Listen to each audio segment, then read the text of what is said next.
कृष्ण कृष्ण कृष्ण हरे हरे, हरे राम राम राम हरे हरे। हरे कृष्णा। सभी भक्तों को मेरा दंडवत प्रणाम। आज मैं एक ऐसा विषय लेकर आई हूँ जहाँ पर बहुत सारे जो लोग हैं उनकी समस्या का निराकरण होगा। और आज का विषय है कि 5 उपाय, बस 5 उपाय, और हमारा जो लक्ष्य है वो हमें प्राप्त होने के चांसेस बहुत बढ़ जाते हैं। क्योंकि इसमें मैं 5 बिंदु लूंगी। पहला बिंदु ये है कि आसक्ति विहीन रहना चाहिए। आसक्ति विहीन अर्थात जो मेरे घर परिवार के साथ में जो हमारी अटैचमेंट्स होती हैं उनको थोड़ा दूर रखना चाहिए। कि क्या होता है, बेसिकली हम देखते हैं कि जैसे जो भीष्म थे वो इतने शक्तिशाली थे, इतने बुद्धिमान थे, तथापि वो अपने जीवन में सदैव निराश हताश दिखाई देते हैं और वो अंत में भी अधर्म के साथ जाते हुए प्रतीत भी होते हैं, जाते भी हैं, और अंत में जो है उनका जो शरशैया है वो शैया उनका काल बनती है। तो क्या कारण है? आसक्ति। घर परिवार सगे संबंधियों से जो आसक्ति थी उसके कारण भीष्म जो हैं वो दुर्बल हो गए थे। तो उनका जो लक्ष्य था कि हस्तिनापुर सदैव प्रसन्न रहे और अविभाजित रहे, वो सब नहीं हो पाया। तो अब क्या हुआ कि इसीलिए प्रथम बिंदु ये है आसक्ति विहीन। अब हम अपने ऊपर यदि इस बात को लागू करके देखते हैं तो हमें लगता है कि यदि हमारे पास कोई लक्ष्य होता है, हमें क्या लगता है, अरे आज तो मेरी फ्रेंड का जन्मदिन है, देखो इतनी क्लोज फ्रेंड है, उसके जन्मदिन पे तो जाना ही चाहिए। मगर आज जन्मदिन है, उससे पहले 3-4 दिन पहले क्या करना चाहिए, एक ड्रेस, अच्छी सी सुंदर सी ड्रेस खरीदनी चाहिए। फिर क्या करना चाहिए, थोड़ा सा उसकी पार्टी में डांस करना है तो उसकी प्रैक्टिस भी करनी चाहिए, कोरियोग्राफी भी करनी चाहिए। बहन की शादी है, भाई की शादी है, दोस्त की शादी है, कितने ही ऐसे ओकेजन्स आते हैं हमारे जीवन में जिसमें हम बहुत सारा समय जो है वो इन चीज़ों में वेस्ट करते हैं। और उन पार्टीज में जाने के लिए, उसके लिए जाने के लिए मार्केट जाते हैं, इतना सारा एफर्ट्स करते हैं, बस सिर्फ एक उस दिन अच्छा सुंदर दिखने के लिए। तो ये जो विभिन्न प्रकार की आसक्तियां हैं हमारी, सुंदर दिखना, फिजिकली शारीरिक रूप से सुंदर दिखना, लोगों से मिलना, लोगों में अपनी छाप छोड़ना, ये सारी जो आसक्तियां हैं, ये आसक्तियां वस्तुतः जो है वो हमें काफी परेशान करती हैं और हमें अपने लक्ष्य से भटका देती हैं। तो पहला बिंदु है कि आसक्तियों से रहित रहना, विहीन हो जाना, यानी जहां जब लक्ष्य है तो है, सबसे पहले उसी के लिए ही और सदैव उसी के ऊपर ही काम करते रहना। और फिर जो दूसरा बिंदु इसमें आता है वो होता है ज्ञान का अभिमान, ज्ञान के अभिमान को छोड़ देना। दूसरा उपाय क्या है? ज्ञान के अभिमान को छोड़ देना। क्योंकि होता क्या है कि हमारा पूरा ध्यान कहाँ पे जाता है, जब भी हम कोई कंपटीशन की तैयारी कर रहे हैं, हम कुछ पढ़ रहे हैं या हम कोई भी काम कर रहे हैं, तो उस समय हमारा ध्यान जाता है, जो चीज हमें नहीं आती है हम उसके ऊपर पूरा ध्यान लगाए रखते हैं कि ये तो मुझे आता है। अब आपने भी अनुभव किया होगा और बहुत से लोगों ने ये अनुभव किया होगा कि जो चीज हम सोचते हैं कि हमें आता है वो हमें समय पे याद नहीं आती है, क्योंकि हमने अपनी सारी बुद्धि, अपना सारा जो एफर्ट्स थे वो सारे, अपना जो पूरे मेहनत थी, परिश्रम था, वो सारा कहाँ लगा दिया, जो कि हमें नहीं आता।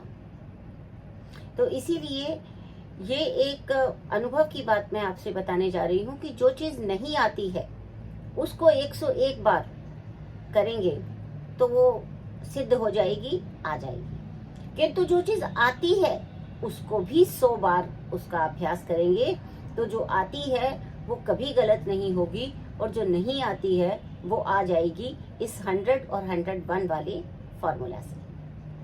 ठीक है? तो ज्ञान का अभिमान नहीं होना चाहिए, इतना तो मुझे आता ही है, इसके आगे करते हैं काम, पर ऐसा नहीं है। जितना आता है उसके अंदर भी हमें सदैव अभ्यास करने की आवश्यकता रहती है।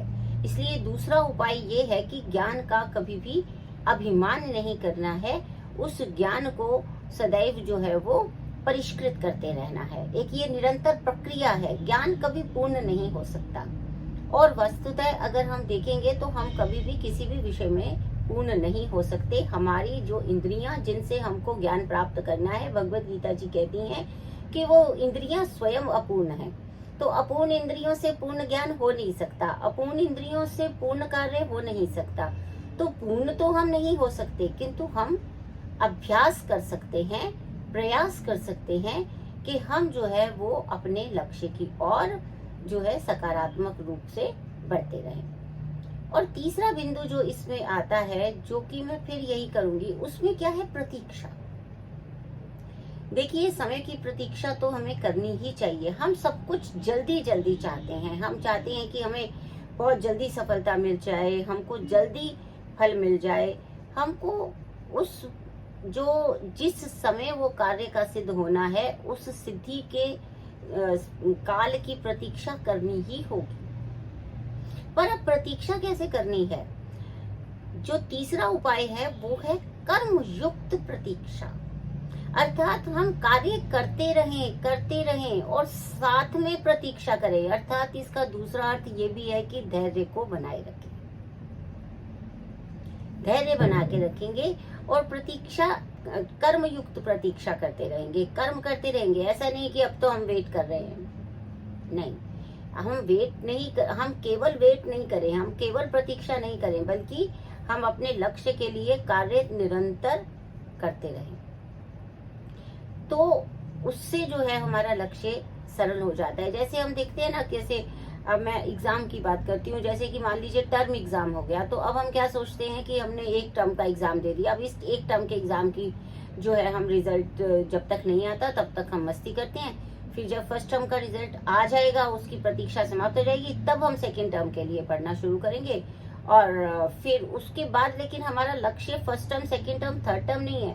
हमारा लक्ष्य क्या है कि फाइनली किसी भी कोर्स को, किसी भी वर्ष को समाप्त करना। तो हमारा जो प्रतीक्षा भी है वो कर्मयुक्त प्रतीक्षा होनी चाहिए, कर्म सदैव चलते रहना चाहिए।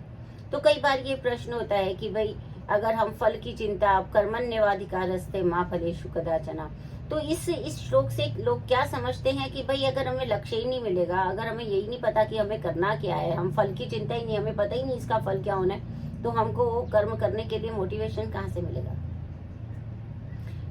परंतु उसका उत्तर ये है कि यहाँ ये फल देना किसको है?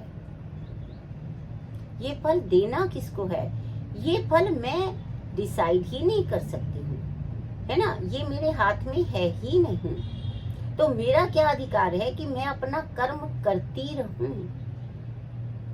मैं अपना कर्म करता रहूं या करती रहूं, और उसके बाद उसके जो सिद्धि है, उसका जो सिद्धि का काल है, उसकी मैं प्रतीक्षा करती हूँ। तो इसलिए कर्म युक्त प्रतीक्षा होनी चाहिए।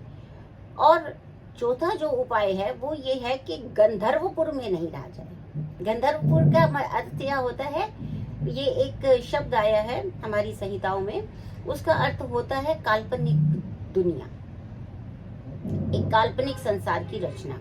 आजकल भी आप देखते होंगे बहुत सारे जो हमारे युवावस्था के लोग हैं और बहुत सारे और लोग भी जो हैं प्रत्येक अवस्था के, वो एक काल्पनिक जीवन का निर्माण कर लेते हैं कि इससे ये होगा, उससे वो होगा, मैं ये बन जाऊंगा, मैं इसके बाद ये करूंगी, इसके बाद ये करूंगी, फिर मैं ये बन जाऊंगी, फिर मेरे साथ ऐसा होगा। ये है गंधर्वपुर, ये है ड्रीम लिविंग। लेकिन हमें वस्तुतः अगर किसी लक्ष्य की प्राप्ति करनी है तो हमको जो वास्तविकता है उसके धरातल पर रहना होगा, ग्राउंड रियलिटी को समझना होगा।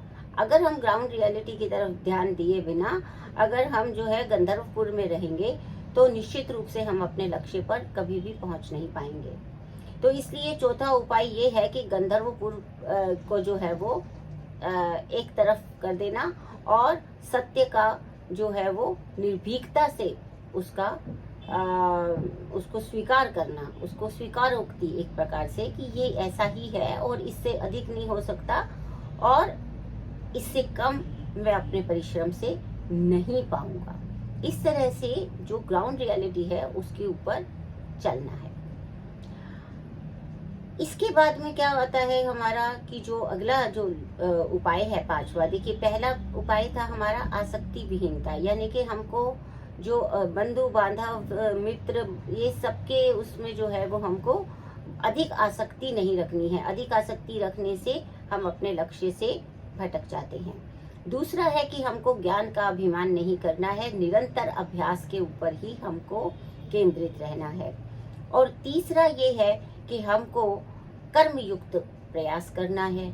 और चौथा ये प्रतीक्षा करनी है। और चौथा ये है कि गंधर्वपुर से दूर रहना है और सत्यता को निर्भीकता और सजगता से स्वीकार करना है। और पांचवा जो हमारा उपाय है कभी भी सफलता प्राप्त करने का, वो बहुत अधिक महत्वपूर्ण है, क्योंकि हमारा जो लक्ष्य होना चाहिए, कोई भी लक्ष्य यदि हम रखते हैं जीवन में, तो हमारा वो लक्ष्य केवल व्यक्तिगत लाभ के लिए नहीं होना चाहिए।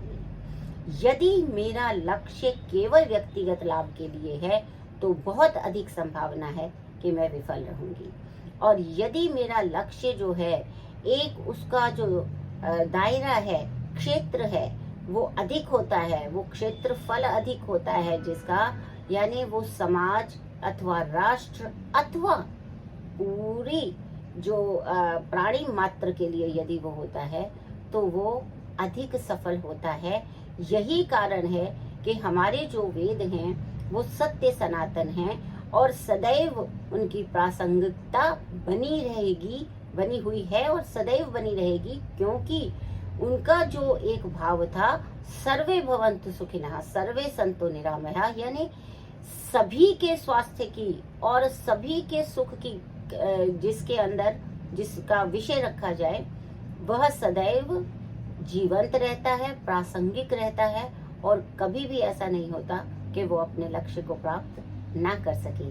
तो इस प्रकार आज हमने 5 उपायों द्वारा यह सीखा कि जो भी ये 5 उपायों को अपनाने का यदि हम प्रयास करते हैं, यदि हम अभ्यास करते हैं, तो निश्चित रूप से हम अपने जो ध्येय है उसको प्राप्त करेंगे। परंतु उसमें हमें कर्मयुक्त प्रतीक्षा करनी होगी और अपना लक्ष्य सदैव विस्तृत लक्ष्य रखना होगा। व्यक्तिगत लाभ के लिए कोई भी कार्य हम ना करें। हरे कृष्णा।